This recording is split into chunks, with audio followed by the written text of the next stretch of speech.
Yo, what's up, everybody? If you haven't heard about Anchor, let me tell you, this is one of the easiest ways to make a podcast. First of all, it's free.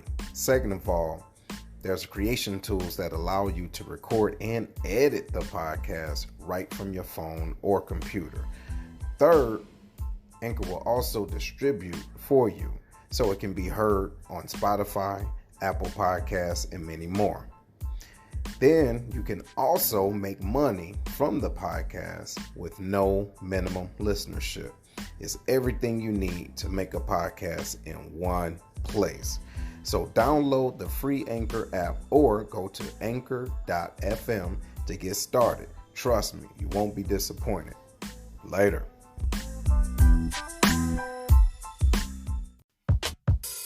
Welcome to The Lion's Den with Seth, a podcast where progressive men and women can learn and teach each other the ways of the land. The Lion's Den is where royalty comes to council. Ladies and gentlemen, your host, Seth. Ladies and gentlemen, here's another episode of The Lion's Den Corona Files. Mm-hmm. All right, wash your hands. I guess that's going to be the hashtag. Right? Hey, but listen, we have a special guest. He's normally behind the scenes, making sure that we look good. Well, some of us already look good naturally, but no, what he does is he makes sure that our images is good, the photography is good, the advertisement is good. Hey, I want to give a special warm welcome to CJ, right? Welcome, brother. Thank you. What I'm saying? Of innovative photography, right? Yes, sir. All right, so tell me about it, man. How did you get started and why did you get started? So it started out very simple. I always loved doing photography. I had it with my phone, just taking pictures, walking around, taking pictures here and there, selfies, stuff like that back in the day. Mm-hmm. Then it kind of got into, hey, I was taking pictures of my car. Oh, I love the car. I take pictures of the car. Mm-hmm. Then I got my first little, point and shoot camera. Okay. I was walking around, taking pictures like, yo, this is awesome. I love this. Mm-hmm. Do this. Then, had kids. My first kids, like, okay, got to take pictures of the little ones. So we taking pictures. And the more I did it, the more I got into it, the more I loved it, and realized, I got a real passion for this. Mm-hmm. Then later on, my dad gave me his digital camera. He's like, it's just sitting here. It's not doing nothing. I see you taking lots of pictures. Because I'd go out with the phone and I'd take pictures. I upload it because I had a car club back in the day. Mm-hmm. So I was taking pictures with the phone all the time. And he was like, I see you doing big things. Here, have this camera. So that's how I got my first digital camera. So I started doing that, and a lot of people were like, yo, you're really good. Can you take my picture? Can you take a picture of my car? I was like, sure, why not? Mm-hmm. And then I decided, let me upgrade because you always stepping up, always stepping up. Yes. So I got the next one, and I started hanging out with some other photographers. I'm taking pictures with them. Like, yo, you're actually really good. Like, and this house I got the name. We're out shooting. Yeah, my first big photo shoot. The guy named Face. I don't know if you guys might know him, Aaron Lee, great photographer, great mentor. I climbed up on one of the walls, and they started looking around like, yo, what the hell are you doing? Whoa. Yeah. like he real creative. What you doing all the way up there, man? I was like, I'm getting this shot. Mm-hmm. And then a few minutes later, I'm gone again. I had gone up around another wall, and I was between some train tracks trying to shoot down at the model between the things. And it's like, wow, this guy's doing a lot up here, moving around. So the more I start doing that, I just think, man, I can make some money off of this. Mm-hmm. Like, I'm having fun. It's a good little hustle, and people want me to come out and do this stuff. Mm-hmm. So it kind of went from there, and I was like, I got to have a name. I went back to the first shoot, and it was getting creative, innovative photography. Awesome. I'm always trying to do something. Mm-hmm. One of the next shoots I did was with a young lady. We went out by a park at nighttime. I'm climbing up in the trees trying to get that shot of her through leaves and stuff. I'm like, you really up there right now? Right. You got to get the shot. So you basically are doing what other individuals are getting those drones to do. Yep. So you're doing it yourself. Yep. Trying to. That's actually going to be one of my next investments when I get the time trying to get some drones. But yeah, it's money in that too. Yeah, it is. Yep. Serious money. New aerial photography. CJ, question for you, man. Answer for it. Because you said that you was climbing around like high areas. What constitutes the shot for you? Like, I mean, there's a lot of artists, like a lot of photographers out there that look for certain things. What is it that catches your eyes like, man, I got to get this? It's really about the feel and what we're going for. Because sometimes I want that mood. Like you got to get the emotion in it, the passion. So it depends on what's being shot at the time. So the first time I climbed up on the wall, we were at, it was in Raleigh, North Carolina. The college allowed students to actually graffiti on those walls. It's the only place you could do graffiti on the whole campus. So there's graffiti everywhere. So we're all shooting. They had smoke grenades and stuff, but I just wanted something different where it's like you see all this art behind her, but I wanted you to be able to see her from just something different. Just not your unique or not your average shot like, oh, I got you head on. It's like, no, I want this down here. I want to be able to look up at him. You know, I wanted to always make it stand out some, but still grab that emotion. So it's really on what's going on that day. So what makes it the photo? Like, right? So I've been a part of some weddings and different things like that. But tell me, as a photographer, when you know you've met your client's intentions, like what's that feeling like? For me, it feels great, but it's really hard. You gotta be able to talk with them beforehand, kind of see what they're looking for. But that's why when I shoot, personally, I had a lot of photographers tell me, "Hey, don't do this." But I do it because I like being able to see the reaction that my clients get as I go. I'll shoot, take a few shots, and I show them. Yeah. Hey, look, here's what it is. And you can see the reaction like, yo, that's it. I'm like, okay, this is the style they want. This is what they're loving. And I kind of keep going with that. Whereas a lot of photographers are like, no, don't show them all those because what if you don't like that later and they want it? I'm like, well, this is what they want because everyone has a different eye. Absolutely. Like we could take the same exact picture with the same camera and end up with it looking completely different. Right. So, CJ, I got one for you. How do you know when you've captured that perfect angle, that perfect shot, or you got that moment to where, like, I did that, I made it happen on that? Oh, I feel it. I'll go through, I'll see it, and I'm like, that's it, I'm good. Like, I don't need more. I take more, of course, but I'm like, I see it. I see the image that was in my head, and I see it on the camera screen. I'm like, that's it right there. So, go ahead. I'm bad. My bad. I got a question for you. So I know, like, you shoot us, right? Yep. And I kind of make your job easy because I'm extremely. If you don't shut your ass up, man. I make your job easy, man. It's like, goddamn, we just giving you money when you take pictures of me and shit. You know what I mean? But when you gotta work with somebody that's a little bit hard to work with, you know what I'm saying, that doesn't have the natural abilities that I do. Bro, how do you get there? How do you make the magic happen? Man, listen. That's a bomb ass question. You know what you're trying to say. So what you're trying to say is that it's ugly people in the world, and there may be ugly people in the world. However, how you make it work? So yeah, and I just want to make sure we're because it's sounding crazy, but seriously. And so I think we're all in our own way asking the same question, but in a different way. So let's say, for example, you go into a spot like this, right? How do you get it? Because based off of the limited equipment that you have, you make it pop. You get what I mean? Yep. So even from not just the environment, but people faces, like, how do you do that? Is it much not re-engineering, but it's almost like when DJing or making beats, you need a EQ, right? So is it different filters that you have to add and all this? Yes. So a lot of it will start from in camera. The biggest things when I talk to people, especially if they're not very confident, it's going to be just relax a little bit, because when you go into it thinking like, oh, I'm not that good looking, or, you know, the lighting here sucks. Like, look, you don't worry about that. You relax, do whatever we're trying to do. And then it's all about getting the different angles, getting the different lightings. There are some pictures where they come out, you just have to put it in black and white. Like, it doesn't look all that great. Let me go ahead and switch to black and white. But then it's still on that feel. Like, you know, I see this, oh, this looks good. Or boom, black and white filter. Oh, that looks so much better. Mm-hmm. So, but for me, when I'm out shooting, if it's someone who is not photogenic or doesn't point like to the me like no, that, no, I pointed, and so I was pointing to let you know I was responding to your question. No, he did it on purpose. He No. did it out here, man. Because he got the talent to make you feel good. But when you have someone who feels that way, they're like, oh, or if I never go into it looking at that way because everyone's beautiful to somebody. There's somebody out there who's going to think, man, that's the sexiest person on earth. Right. So kind of when you're shooting, think of that when working with a subject. Like, this person is a good looking individual, even if your personal perception is they're not. Somebody thinks they're good looking. Focus on that.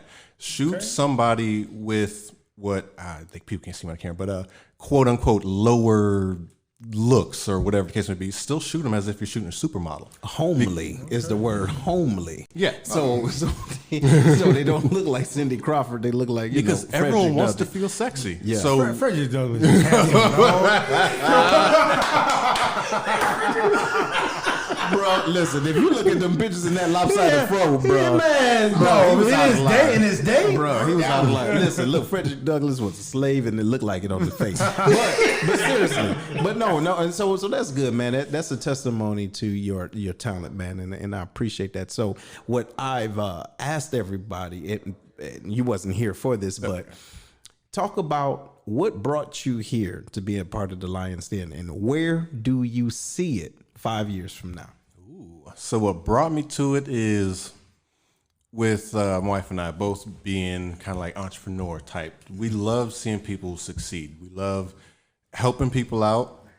And we have that mentality of I eat, you eat. Mm-hmm. So if I'm successful, I'm going to help you be successful. Even if I'm not being successful, if I have something I can input to help you elevate, we like doing that. So that's kind of what brought me here. She was telling me about, the DJing, hey, starting this podcast thing. It's like, I could do something with that, take some pictures there. And then like we had spoke about that.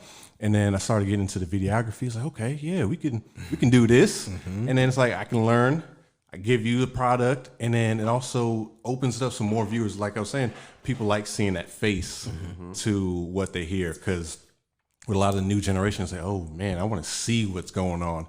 Or if you're on YouTube watching videos, it's nice having music videos. Sometimes just has like little things that's flashing, but you actually want to see what's going on. So I was like, okay, I got something I can help put in to help elevate because it's going somewhere. So 5 years, I don't know. I hadn't looked that far ahead. I was thinking more like a couple months to a year or so. Right, so what you see? I see it getting bigger where you're going to have a lot more of a following. We're going to be able to have these, not just live, we're going to have like full HD video going on where people can come back later and log in on YouTube or wherever we have it posted and they see the whole episode. We'll have different things popping up, and then we'll still have little snippets of the commercial to drag them over to wherever the full video is. But that's why I see at least a few months to a year having it where they go online and they got the whole thing. You got the backdrop here. We're going to have this HD video. I'm like, boom, yo.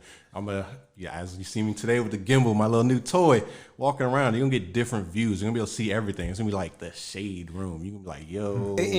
And before you go, and I appreciate that, what I love is this is so much larger than a podcast. I was talking to them last week about this is a media company, if you think about it, right? Because we have the capability of not just reaching thousands of individuals, which we're already doing, but how do we connect people to help them want to do better? You get what I mean? So now with you and your talent, with Foots and his, Herman, whenever he find his, Larry. Yeah, you know, man. Yeah, I know, because you got a maniac real RN in here, man. But seriously though, because before you said that, I would not have thought about that. But with your vision, based off of what we've been doing so far, I said 5 years. You see that in months to a year, right? So that's showing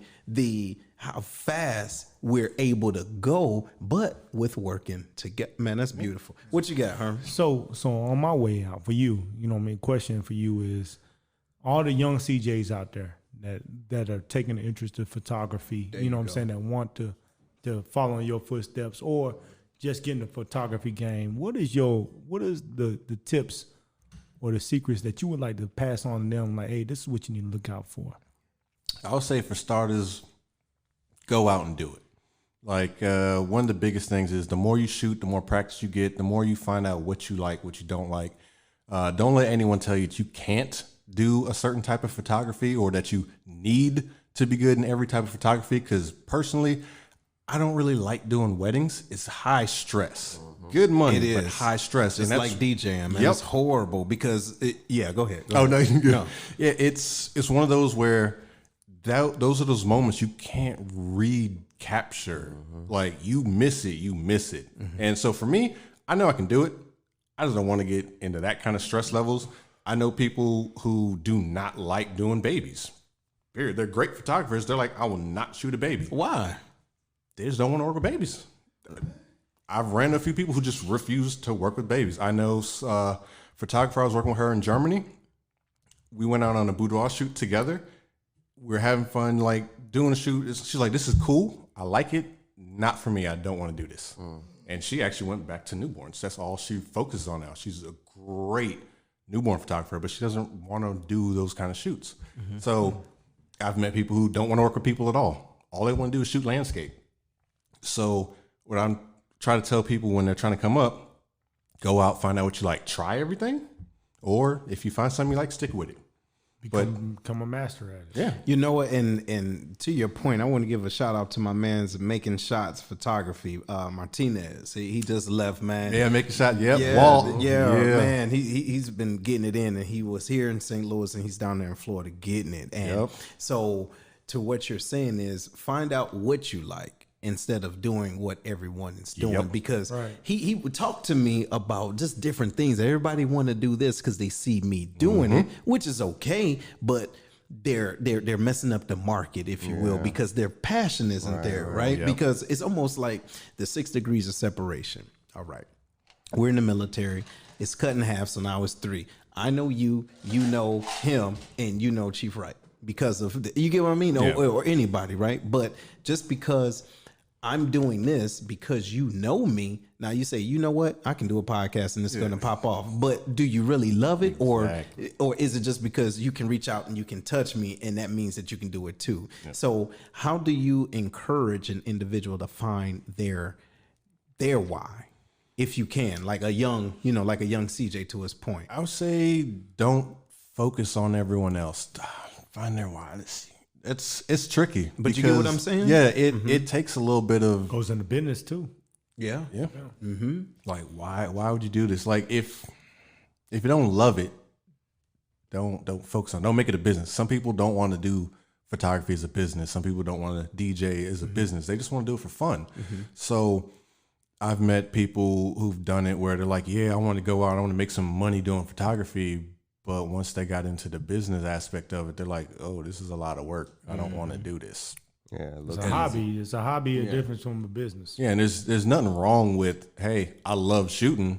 I don't want to charge people and I don't want to go down this road. There's nothing wrong with it. It would just be what's passionate. Because once you get to that point where you're doing it and you're not enjoying it anymore, now it's work. It's not. Yeah, it's not really worth it.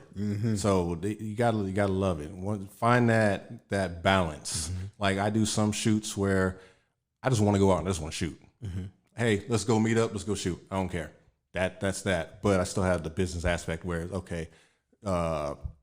Photographer and client, I'm gonna go out and make some money. We're gonna do the shoot. I'm still gonna get the shots. I still love doing it, but still just go out and have fun. Just BS. So you still have to understand the value of your time and your profession. And that's the hardest thing. And your equipment, because okay, even though it's a hobby, you can say you love to do it, but you didn't get it off of love. You get what I mean? Someone had to invest in you, or someone paid you for it. Yep. Okay. All right. And I was actually gonna go back to with some of the new guys trying to come up. Pricing your time and your expertise is really difficult because speak on that. Even I still do it a lot where it's like, oh man, this is how much I know I feel my time is worth, but I don't want to charge this because you don't want to lose a person. But then you start doing it, it's like, I don't know if this is right. It's really hard. So one of the biggest things coming out of Germany that I started doing, and it's definitely made my life a little easier, is find what you feel you're worth. Kind of check the market a little bit. There you go. Find what you feel you're worth, set your price, and leave it. I've noticed the most stress I have when doing photo shoots and working with clients are the people who, hey, can I do a little bit cheaper here? I don't want to pay this much here. And once you start dropping your price to meet them, it's like every little thing, they want nickel and dime. And now now it's devaluing your product. And they end up being the most work. Set it and go. Yep. Set it and go. Yeah. Don't stress about it, because you will just continue to stress more and more and more. You know, now what would you think? And this is what I would say is just on the DJ side. If you want to get into the market and you want to make it a business, find out what the demographics is, because it's different money. It's different money in Europe than it is over here, right? But also find a mentor or someone that's already getting it, so they can say, "Hey, bro, hey, this is what they're asking, but based off of what you can do and what you can offer, you can ask this price and don't back down for it. And or if you back down, or if you want to take a couple of $100 off, take a couple of $100 off of what you're supplying. You get what I'm saying? Because you have individuals that have a platinum idea of how they want their event to be, but they can have an aluminum foil budget. You get what I'm saying? So now what you're going to do, you're going to leave with a couple of dollars in your pocket, let's say a couple of $100, but your equipment costs $1,000. So if somebody jack it up, you feel me? So it's almost like finding your signature, right? When you talk about photography. If I Google photographies near me right now, what would separate you from all the others that I find? And I'm looking at reviews and all that other stuff, but to me, when I look at photography, DJing, whatever, what is your signature? What are you known for? What do you leave behind that people are like, if you're looking for this, this is the guy or gal?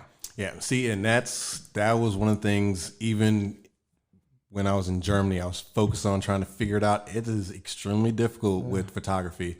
And working with this one lady, she has got pictures in Vogue. Like, she is top notch. She was telling me the same thing. Find that one thing you're good at and focus on that.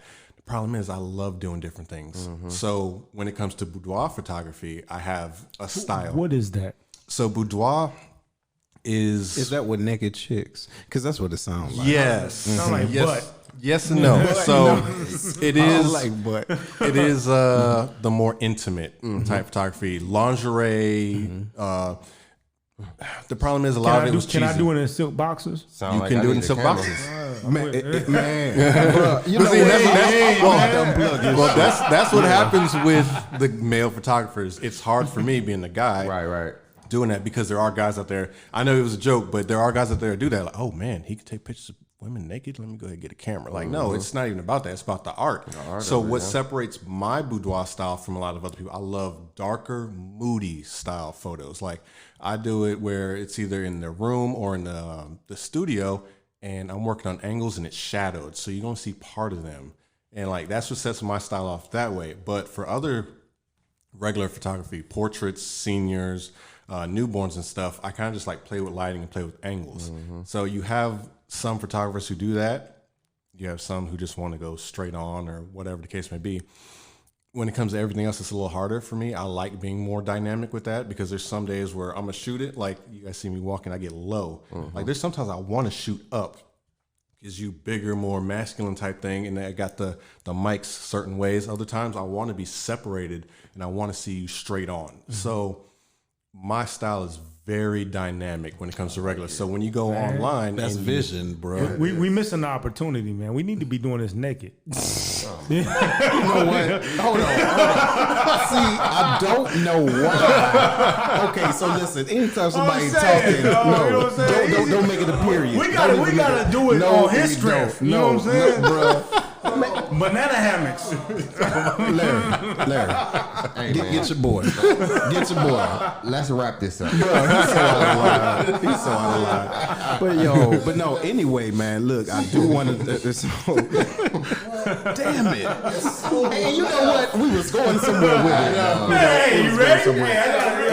Hey, but look, seriously, look, man, I want to give you a special shout out, man. Thank you, seriously, man, from me to you, the Lions Den, man, and the world. Because based off of your vision, I can't see what you see, but it helps everyone else see what we want them to see. Absolutely. If you feel what I'm saying. So we appreciate you, man. Hey, keep doing what you're doing. And where can people find you at, man? So we can blast you out. All right. So there's a couple places on Facebook. If you search just Innovative Photography, it's Facebook at Innovative Photography. On Instagram, it's Innovative Photography _by CJ. And our official website that is live is www.innovativephotography.online. Boy, hey, y'all heard it there.